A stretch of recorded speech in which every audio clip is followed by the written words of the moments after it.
আসসালামু আলাইকুম রহমতুল্লাহ। আজকে আমি দেখাবো মাথা ব্যথা কমানোর সহজ ৩টি ব্যায়াম।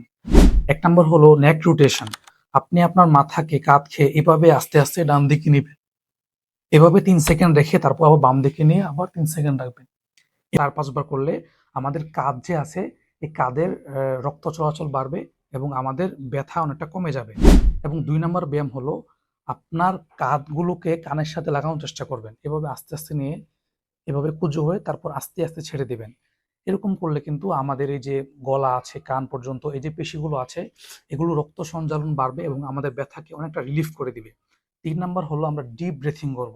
এটা হচ্ছে আমরা চোখ বন্ধ করে একদম পুরোপুরি নিঃশ্বাস নিয়ে বুক ভরে নিঃশ্বাস নেব।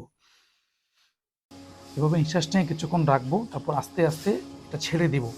এভাবে কিন্তু আমাদের মাইন্ড, শরীরের প্রত্যেকটা সেলের সাথে কিন্তু কানেক্ট হবে এবং আমাদের ব্যথা আস্তে, আস্তে কিন্তু কমে যাবে। তো এই ৩ টা ব্যায়াম আপনি মাথা ব্যথা হলে আপনি করতে পারেন, অথবা নিয়মিত যে এমনিতেও করেন তাহলে কিন্তু আপনার মাথা ব্যথা আগ থেকে কমে যাবে ইনশাআল্লাহ তাআলা।